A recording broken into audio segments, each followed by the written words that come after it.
tinha o tal Igor. Eu quero que ele conte a história pra gente sair todo mundo dando risada. A gente resolveu trazer o Igor aqui, foi 6 anos atrás, pra ele contar a história, tá bom? You want to read, Igor? Microphone? No.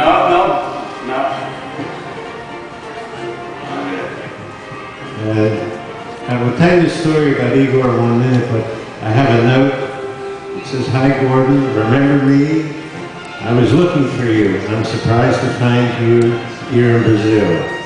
Let's do it again. Thanks, Igor the Great." Bravo!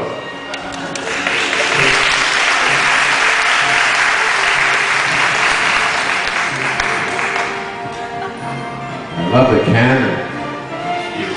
You're amazing. You can take it home if you want. The story, the music can go away.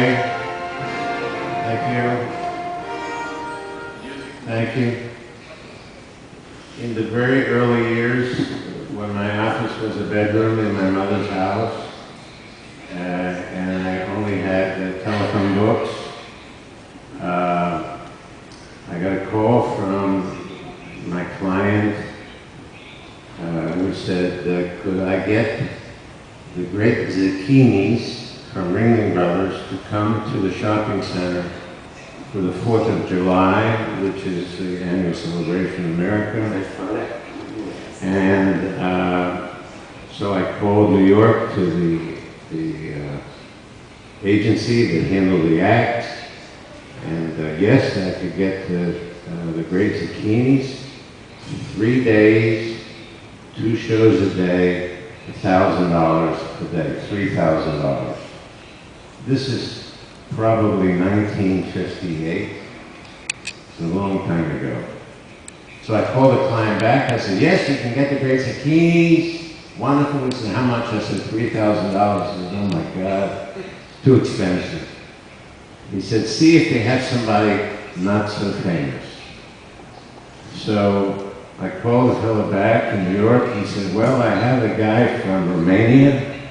I never saw the app, Igor the Great. I said, is he available? He said, oh, he's available. I said, how much is it? He says, a 3-day minimum, $100 a shot. So it was 2 shots a day. It was now $600 from $3,000. So I called the shopping center back. He said, great, book him. So I was making a 15% commission. So the project was worth $90 to me, which was good. Anyway, maybe a week before, the manager called me back. He said, listen, can you do me a favor? He said, would you come and announce the first show? So I said, okay. I said, I never saw a guy get shot out of a cannon. I'll go. The day before he was to come to the shopping center, I got a call from the police. The shopping center, Mr. Becker, yes. You know an Igor Babubu? Yes. So we have a problem.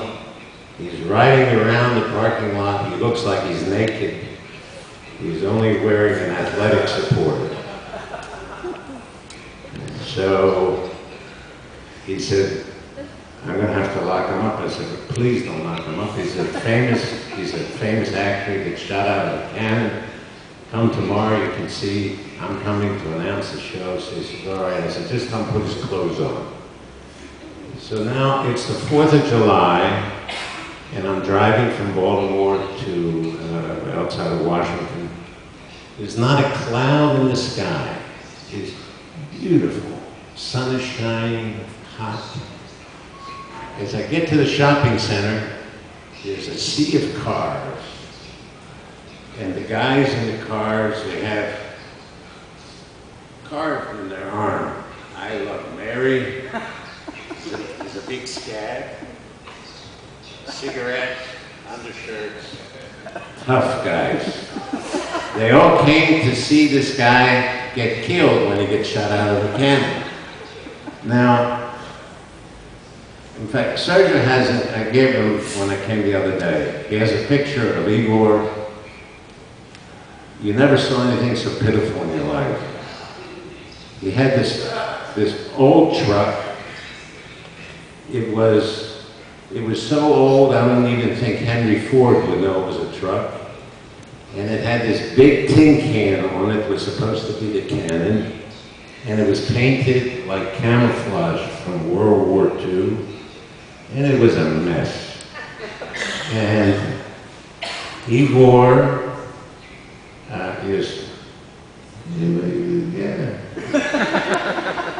could be your cousin. Yeah. He's wearing an aviator's cap and a little tights with a cape. Similar in size. And he is out adjusting the net, tightening the ropes to the net. And there is a phonograph, a record player. Remember now, it's 50 years ago. Boom, boom. His music is playing, and everybody's sitting in a car waiting for Igor. So I come over, take the microphone, I look at the sheet, and I start to make the announcement. Ladies and gentlemen, in a moment you will see Igor the Great. And you see Igor is a little guy. He's got the aviator cap, and he looks like he's wearing underwear. He's running around. He will climb the mighty cannon, this god-awful truck, and he will be shot 185 feet in the air in a death-defying act into the net. The manager comes over, he says, listen, get this guy in the cannon, and he says, because we're going to have a ride here in a minute. The people in the parking lot, they start to blow the horn in the cars. Beep, beep, beep. There's hundreds of cars, the place is packed.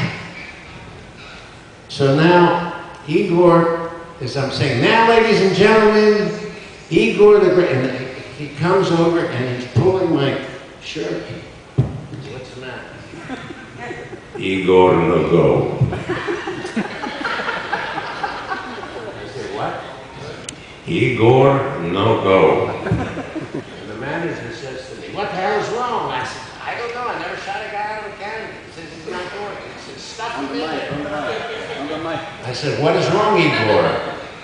Now, on the net was a little, like a handkerchief, a rag, is hanging. There's a little breeze, like this. He says, when the flag flies, Igor no go.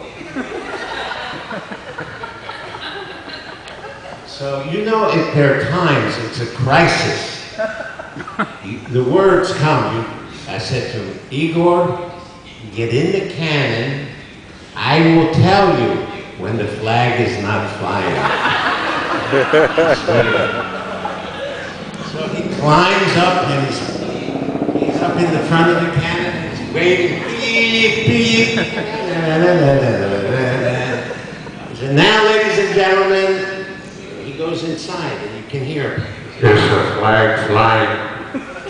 Igor, the flag, go Igor, go. He's in the net. I said, what the hell is this? The manager says to me, what kind of act is this? He said, I blinked, now he's in the net. He forgot to set the charge so that when he comes out of the cannon, there's an explosion with smoke. He didn't have the explosion, no smoke. Now these guys in the parking lot, they want to kill us because it has to get out of the car, you know, they're going to come up.